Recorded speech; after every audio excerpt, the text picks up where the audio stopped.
स्थापना दिवस के इस समारोह में उपस्थित उत्तराखंड के राज्यपाल लेफ्टिनेंट जनरल गुरमीत सिंह जी, प्रदेश के मुख्यमंत्री आदरणीय श्री पुष्कर सिंह धामी जी, उपस्थित जनप्रतिनिधिगण, सभी अधिकारीगण, गणमान्य अतिथियों, सभी छात्र छात्राएं, देवियों और स्वजनों, आप सबको मेरा प्यार भरा नमस्कार। मैं आज राज्य स्थापना दिवस के शुभ अवसर पर उत्तराखंड की सभी निवासियों को बहुत बहुत बधाई देती हूँ। अपनी अलग पहचान स्थापित करने और अपने विकास का रास्ता तय करने का उत्तराखंड के निवासियों का सपना आज ही के दिन यानी 9 नवंबर को वर्ष 2000 में उत्तरांचल राज्य की स्थापना के साथ पूरा हुआ था। उस समय श्रद्धेय श्री अटल बिहारी वाजपेयी जी देश के प्रधानमंत्री थे। बाद में राज्य का नाम बदलकर उत्तराखंड रखा गया है। ये प्रसन्नता की बात है कि नई पहचान के साथ उत्तराखंड के परिश्रमी लोगों ने राज्य के लिए विकास और प्रगति के नित नूतन शिखरों पर अपने कदम जमाए हैं। भगवान शिव और भगवान विष्णु के आशीर्वाद स्वरूप देवालयों से पवित्र उत्तराखंड को देवभूमि कहने की परंपरा वंदनीय है। साथ ही पर्वतराज हिमालय की पुत्री देवी पार्वती एवं शक्ति के अन्य पूजनीय स्वरूप से ऊर्जा प्राप्त करने वाली तथा गंगा जमुना जैसी नदी माताओं के स्नेह से सिंचित ये पावन धरती देवी भूमि भी है। ये क्षेत्र जय महाकाली और जय बद्री विशाल के पवित्र उद्घोष से गुंजायमान है। हेमकुंड साहिब और नानक सत्ता से निकले गुरबानी के स्वर यहाँ के वातावरण को पावन बनाते हैं। पिछले वर्ष दिसंबर के महीने में मुझे उत्तराखंड की यात्रा करने का सुअवसर मिला था। उत्तराखंड में आने के प्रत्येक अवसर तीर्थ यात्रा का पुण्य प्राप्त करने की तरह होता है। उत्तराखंड की इस देवभूमि से मैं सभी देशवासियों के लिए दीपावली की अग्रिम शुभकामनाएं व्यक्त करती हूं और महालक्ष्मी से ये प्रार्थना करती हूं कि उत्तराखंड सहित समस्त भारत को वे धन धान्य से तथा सुख और आरोग्य से परिपूर्ण करें। देवियों और स्वजनों, उत्तराखंड की अलग पहचान और स्थापना के लिए संघर्ष करने वाले स्वर्गीय श्रीमती सुशीला बोलूनी जी को इस राज्य के सभी निवासी तो याद रखते हैं। नारी में संघर्ष की शक्ति के उदाहरण के स्वरूप उन्हें सभी देशवासी सदैव स्मरण करेंगे। श्रीमती सुशीला बोलूनी जी का अदम्य साहस यहाँ की महिलाओं की गौरवशाली परंपरा के अनुरूप था। श्रीमती बीरानी देवी साहा ने स्वाधीनता संग्राम के दौरान अपने असाधारण साहस का परिचय दिया था।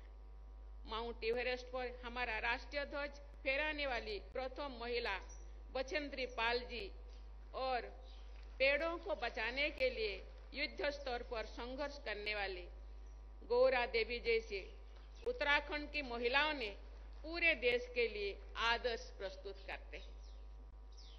हाल ही में उत्तराखंड के बेटी वंदना कटारिया ने एशियन गेम में शानदार प्रदर्शन किया था।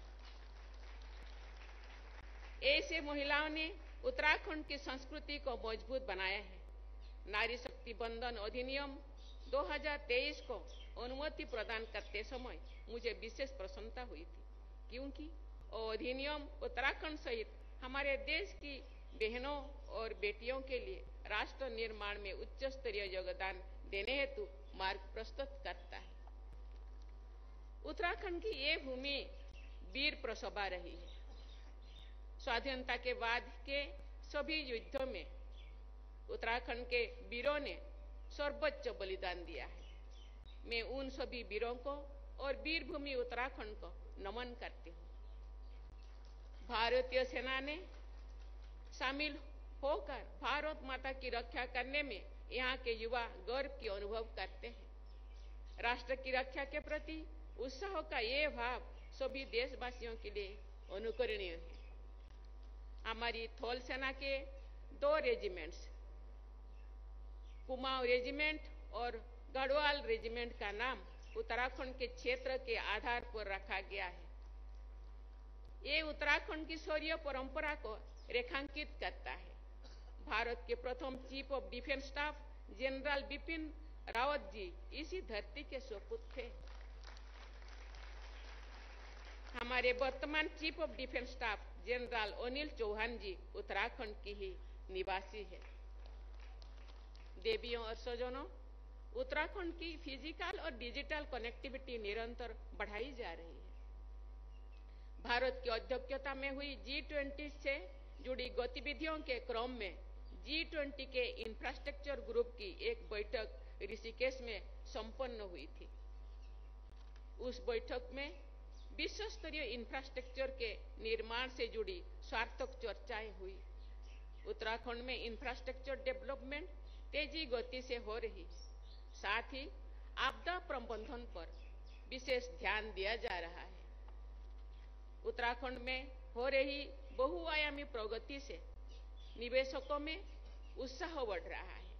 मुझे बताया गया है कि दिसंबर में देहरादून में ग्लोबल इन्वेस्टर समिट का आयोजन किया जा रहा है। इस जानकारी से मुझे प्रसन्नता हुई है कि पिछले सप्ताह तक ग्लोबल इन्वेस्टर समिट के तैयारियों के लिए आयोजित रोड शो में 21,500 करोड़ से अधिक के समझौता ज्ञापनों पर हस्ताक्षर की जा चुका है और इस राशि में निरंतर बढ़ोतरी हो रही है।